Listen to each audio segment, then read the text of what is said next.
What's up YouTube, it's Joltik TCG here and welcome back to our TCG video on my channel. Today we're going to be talking about Raging Bolt. I'm going to give you my tournament report because I've recently won a League Cup with this exact Raging Bolt 60. Last week I also attended a tournament, but then I actually played Koraidon. This time around we changed to Slither Wing. We're going to be talking about all that and more in this video. So if you guys are excited, let me know by rocking the hell out of the like button because it helps out the channel in many ways, and subscribe for more Pokemon TCG videos on a daily basis. So yeah, Raging Bolt. Currently, it's one of my go-to decks in this Journey Together format. I have played a lot this season, and my championship total is actually 780 championship points currently. So I did gain a little bit more because of the League Cup, and I won with Raging Bolt. Why did I decide to choose Raging Bolt? I think it's actually a very good position. I also included in some tech cards for popular matchups, and we're going to be going through that with my tournament report. It's been a while since I actually did any tournament report on the channel. In the past, when the channel was really young, I did those a lot. Like go to League Cups and then I come home and talk about the tournament runs. If you guys want to be seeing more of this, where we talk about tech cards and matchups and how I actually was able to win, this is going to be something you can recommend in the comment section. Maybe I can play some different decks that you guys suggest, because I definitely want to be having new content on the channel. If you have any other ideas, feel free to let me know down below in the comments as well. So yeah, Raging Bolt, it's a very well-positioned deck, as I was mentioning, and now with the Noctowl package, as you all know, Noctowl can get any 2 trainer cards from the deck. If you have a Tera Pokemon in play, I think it is more consistent than it ever was, and the deck also wants to be going first now, and that's something I really recommend in this format, because Joltik box wants to go second, a lot of Dragapult lists want to go second, and you just benefit from the fact that you're able to actually establish a whole lot of Pokemon in the early phases of the game with the help of Fan Rotom. You can get all the Hoots out, maybe even a Noctowl as well, and then the following turn you can start using very aggressive cards like the Prime Catcher. There's even an Iron Bundle in here. We're going to be talking about Iron Bundle as well, because Iron Bundle really helps out, for example, against the Joltik box deck. They go for the Joltik attack, charge up their Pokemon, and out of nowhere there's like a lot of Pokemon with like I would say there's all 2 prizes on the field, which is awesome. Iron Bundle also is one of those ways you can still get a 1 prize Pokemon. People are thinking about, oh, you could also be playing Baby Raging Bolt to snipe around, but then I would recommend adding in an energy switch. I am not a big fan of that. Instead, I rely on Iron Bundle to just push the big HP Pokemon down the side, and then I can focus on a little Pokemon, which I can actually KO with Fan Rotom. There's still 3 stadiums in here. We have the Jamming Tower for the Gardevoir matchup. Area 0 under depth is a very strong card, allows you to go wide on your field and have up to 8 bench Pokemon if there's a Tera Pokemon in play. And a cool thing you could do with Area 0 under depth is actually let yourself get damaged by a Dragapult when this is in play, and then the following turn you retreat that Raging Bolt with free retreat of Latias, for example, slap down Jamming Tower and just remove that from play. So you can remove damage from play as well, because there's also still a stadium in here that is not Area 0 under depth. Also, one of my personal favorites, a Bravery Charm, could really help with some numbers. Sometimes they're putting, like, for example, some damage onto your Ogerpon, maybe 1 there. Maybe they're putting 4 damage counters on the Raging Bolt to just put them in range. Then you can make sure the damage counters cannot one-shot you. So the Bravery Charm really helps out there. And also something I do a lot with Bravery Charm is actually put that on a Hoot, believe it or not, because a lot of these Dragapult lists are actually playing the Hawlucha. You might think, oh, why don't you add in the 80 HP Hoot, but I personally don't feel like it's great in the Budu meta, because this deck wants to go first, and if you happen to start with the Hoot with a 2 retreat cost, it's way harder to then go on the following turn, Crispin, and attack with the Fan Rotom, which is something I really do a lot. If I get Budu'd, I go for the next turn Noctowl, I get myself Crispin, I get myself a Stadium, and out of nowhere, I can actually KO Budu's with Fan Rotom, which I do a lot. I'm going to be talking about the tournament run in a minute, but I'm just explaining which cards are currently in the deck. Judge is also one of my personal favorites. People are always telling me, why are you playing Judge over Iono? And to that I say, have you tested it? Sometimes when you don't need to use Sada because you already have an attachment of the turn, on your very first turn, because the deck is going first, then you can actually go for a Judge the following turn. KOing something like, for example, with the Raging Bolt or with the Fan Rotom while going for a Judge really helps out and disrupt the opponent, because they typically go for, I would say, Arven, go for Buddy Buddy Puff, and they get some Dreepies on the field, and maybe they retreat and go for a Budu item lock, and they probably still have around like 5 or 6 cards in the hand. This means that if you judge them to 4, it's going to be way harder for them to develop a board. This works against Gardevoir, but also works against Dragapult, the most popular decks out there. And this actually forces them to put a Pheasantipity into play. If they put that into play, it's going to be fantastic for you just to go take a KO on a 1-prize Pokemon, KO a Pheasantipity, KO a 2-prizer, and then KO another weak HP Pokemon again. So it really helps out. What else can we see? Only 1 copy of Bulbasaurus, because we do come packed with the Prime Catcher, still one of the strongest ace pack cards in my opinion, even though Genesect is around. If you're able to, of course, Gust in combination with a Judge or Gust in combination with Sada, it is actually really, really powerful. Don't forget Crispin. I might even go to 2 copies of Crispin, because Crispin has helped me out so much against item-based decks. It was never prized in my tournament run, but I'm still debating on if I should play a second copy. The thing I'm a huge fan of is like playing 4 copies of the Earthen Vessel. This really helps out in the beginning to already discard your energies. If you then get item locked, you can already start playing Sada. So that's why I'm playing 4 copies of that. What else is there to talk about? Squawkabilly is actually a question mark in my opinion. In the past, Squawkabilly was a must, because you can always go for like Pokegears and then go very aggressively with your Raging Bolt. But this is less useful. The only time I actually use Squawkabilly is that I started with it. But it's a great safety net in that sense. If you do have a very slow and a bad hand, you can go for Nazball, Squawkabilly, and get you rid of your entire hand. Another, like that really happens in the situations where you only have 1 ball search card and you're going for like typically you can go Fan Rotom, Hoot Hoot, Hoot Hoot, Noctowl, but if you don't have a Tera Pokemon, that line of play is very bad. So that in that kind of sense, you can still go for the safety net of Squawkabilly, and it also helps if the opponent only has 1 Pokemon in play and you go second. You can either donk with Fan Rotom when there's a stadium in play, or you can donk by the natural way of going for Professor Sada and of course an attachment of turn.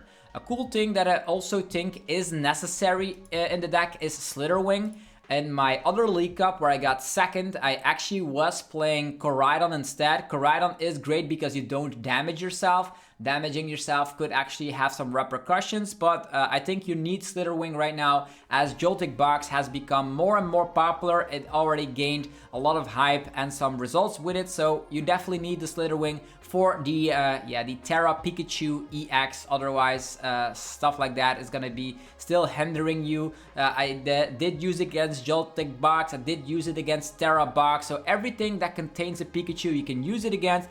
And also another cool thing is you can also use it against Blood Moon Ursaluna EX, and then the Blood Moon actually gets knocked out because of the burn, which is awesome. If you knock something out because of the burn, just like for the Pikachu for example with the Resolute Heart ability, the cool thing is that that does not trigger the Pheasantipity for the opponent then, which I think is really great. Talking about Pheasantipity, one of the best cards in the deck. It also makes me think I want to add in Mew EX, so maybe I'm thinking you could get rid of the Squawkabilly and add in Mew EX or not. But for me personally, the list has worked fine, but these are like things I'm talking about out loud, so you guys can think along with me or try this list out for yourself. So the thing I do is I use Flip the Script, and also make sure that I also always have a Hoot Hoot laying around, so that if I get Iono to 2, the only thing I need is Ultra Ball. Ultra Ball can either get me Fez, or just proactively you can always get Fez on board.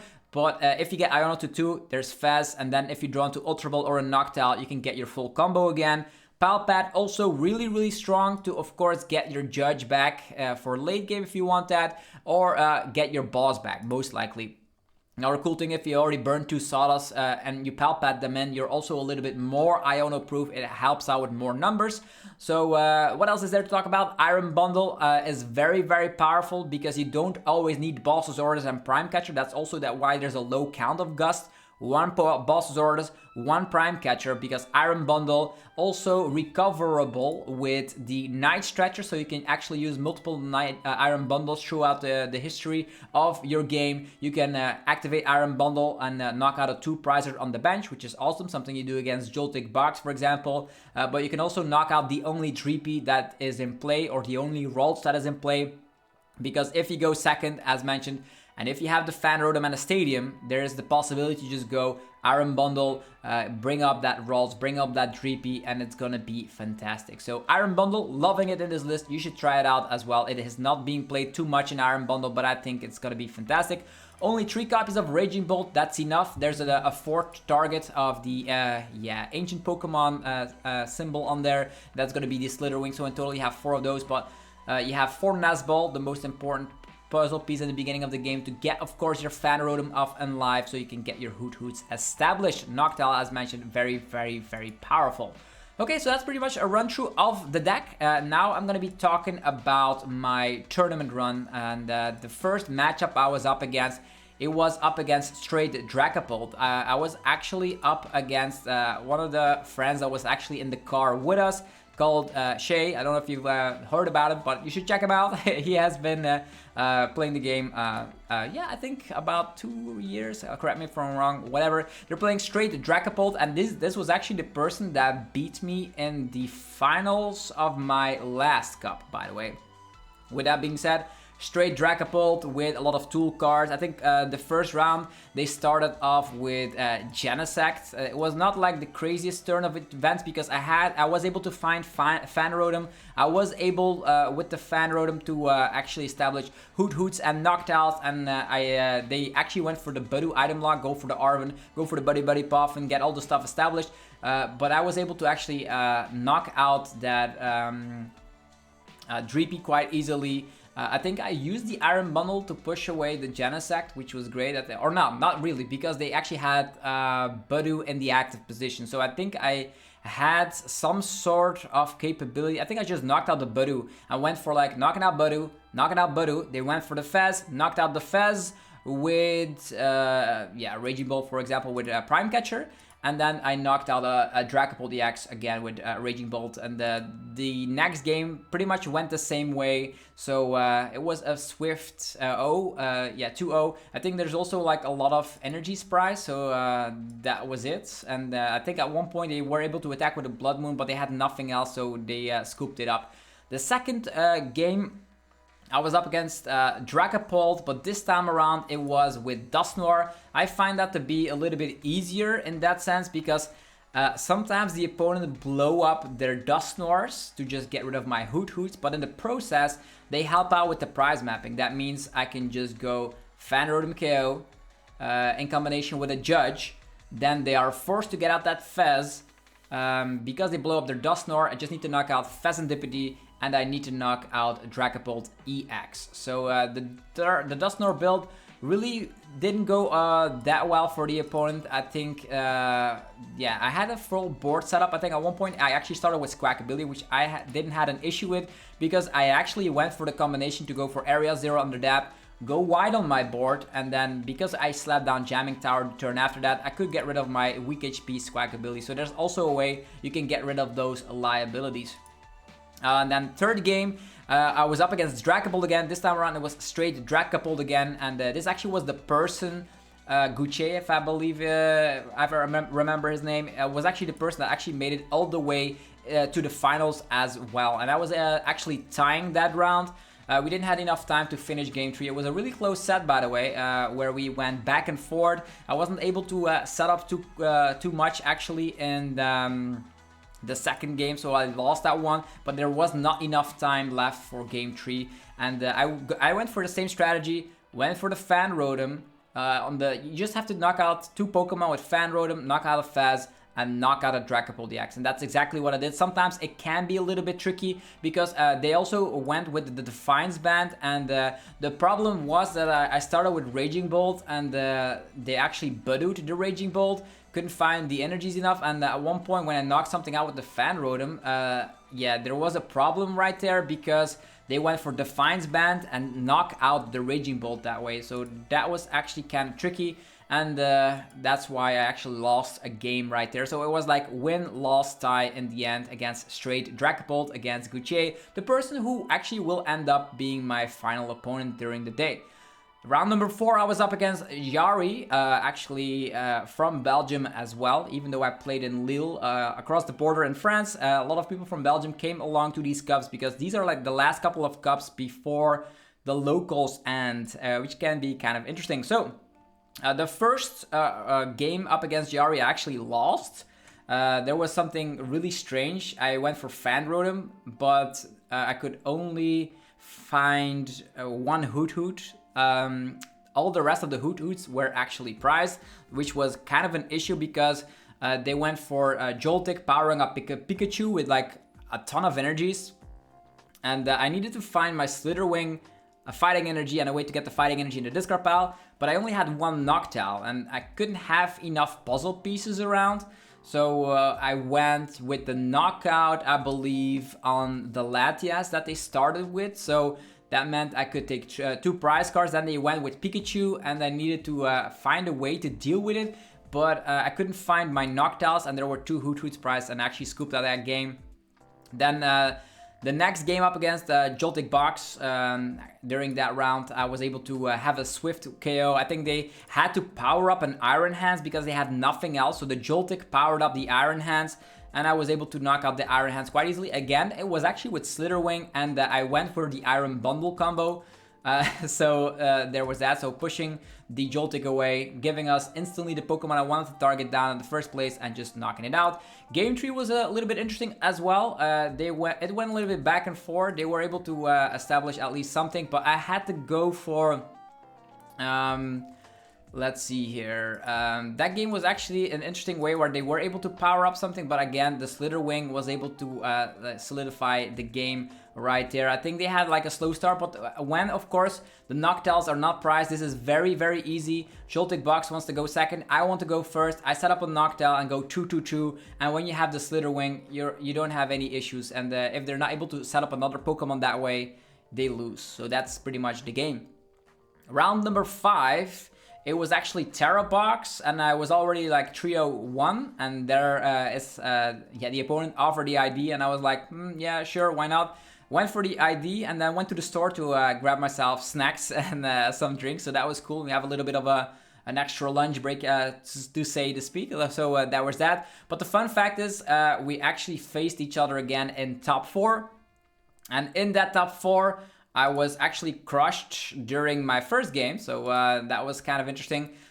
They were able to, of course, get the first 2 prizes with the Wellspring, knocking out like double Hoot Hoot. I think knocking out Fan Rotom, knocking out Hoot Hoot, and that really killed the game from there on out because I responded with Raging Bolt to knock out the Wellspring Ogerpon, and they actually were able to respond quite easily with Lily's Clefairy and Crispin. And because they take down our Raging Bolt again, I either could set up another Raging Bolt to respond, but I went for Slither Wing instead. I thought it was a safe approach. I went like Prime Catcher, the Pheasantipede, power up the Slither Wing, and even go with something like a Judge or something, but they had the Noctowl to just power up. And actually they went for Balsasaurus because the Clefairy still had 2 energies and I still had a Teal Mask Ogerpon on board. Kind of unfortunate. Game number 2 went my way. I was able to go first. I was going wide on the board, had the Fan Rotom, had everything ready. And they actually were able to, they needed to set up a 2-prizer. So because they set up a 2-prizer, I could take the first 2-prizer, if to say to speak, because they need to set up... I went with only 1 Hoot Hoot this time, so they couldn't take 2 prizes.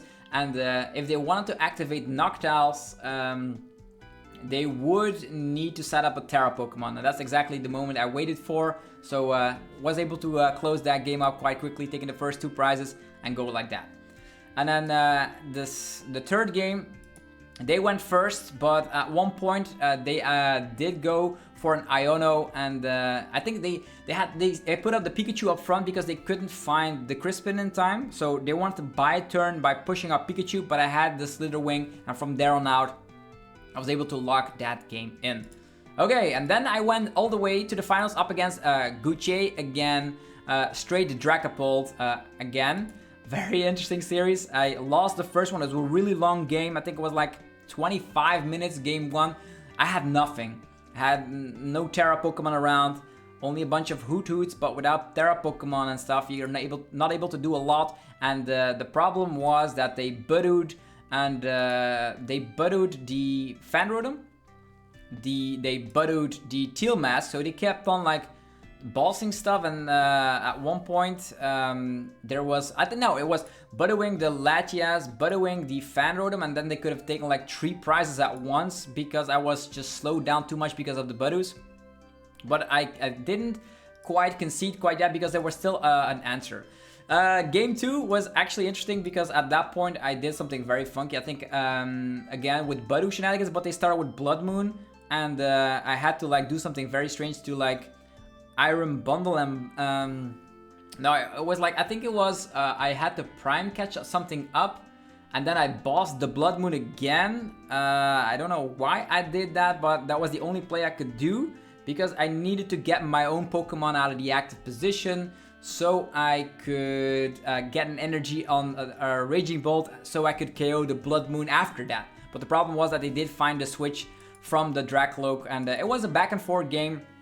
But because the Blood Moon was around, it's actually pretty interesting. So that was a dub there. So Blood Moon helped out because then the 2-2 prize race was easy. There was Blood Moon, there was Fez, there was Dragapult EX. So usually I use my Fan Rotom and maybe some Judge Disruption in the beginning of the game against Dragapult, but this time around it was not necessary as Raging Bolt was able to take quick work of Blood Moon. And yeah, and during that first game that I lost, by the way, they fezzed into like Boss Energy Blood Moon. And that's what they needed to take the dub because I actually knocked out a Dracloak with a one prize Pokemon. So there was that. Continuing on, the last game was pretty interesting. They started with Munkidori and Buddoo. They attached to the Munkidori, and then I was like, this is probably a victory. They were actually able to set up a Dreepy. I knocked out the Dreepy with Fan Rotom. They went for Buddy Puffin, but couldn't find more. They could find like another Dreepy, but I was able to boss that because I had Noctowl, and then both of these Dreepies were gone, and there were no follow-ups. So yeah, they scooped it up, and that was pretty much the tournament, how it went for Raging Bolt. So pretty much what I can say is Dragapult is the most popular deck out there, but this deck has a reasonable matchup. As mentioned, your biggest friend is Fan Rotom, followed up by a good board position, having tons of energies with Teal Dance, and then knocking out the big guys with Raging Bolt. So you don't have to, Bravery Charm could help offset the damage counters that are being put left and right. And also if you have Area 0 under that, slap it down instantly. At one point, if you have more than 5 bench Pokemon, you could slap down Jamming Tower and get rid of damaged Pokemon. So that's also something you should note down in your notepad. Dragapult everywhere, has a solid Dragapult matchup. Joltik Box is getting very, very popular. This has a very solid matchup against that because of the Slither Wing. And you should also know against Tera Box is going the 2-2-2 prize trade is the best thing you can do. Sometimes they do start with a Tera Pokemon because they go for like Ditto and transform that into a Tera Pokemon just to make sure there's a Tera Pokemon in play. But yeah, and I think in my last cup I played against also some different kind of decks. But I'll talk about them when I do some more events. So yeah, this is the tournament run. Hopefully you guys enjoyed it and learned a little bit about Raging Bolt. If you enjoyed it, let me know by rocking the hell out of the like button. And let me know which decks you want to be seeing up next. Which deck should I play at another local tournament? I'm very curious to hear your opinions down below. Have yourself a fantastic rest of your day. And also go check out the sponsors that make the videos possible. Level up your game with TC Evolutions. Breathtaking damage counters, special condition tokens, and ability markers. Precision, style, power. Use coupon ZapdosTCG for 10% off only at TC Evolutions. Alright, there's also DragonShield.com for your sleeves, binders, and deck boxes. Use the coupon ZapDos5 and get 5% off your order. TC Evolutions, you already saw a commercial before. There's PotownStore.com for your TCG Live code card needs. You can get 5% off using the coupon ZapDosTCG, and CardMarket.com for European players where you're able to buy as well as sell cards to people all across Europe. Use the referral name ZapdosTCG to help support the channel. Thank you all very much for watching another upload. I will see you guys tomorrow for more Pokemon TCG epicness, and most likely you will also see me at the Pokemon TCG World Championships over in Anaheim. Thank you all. Peace out.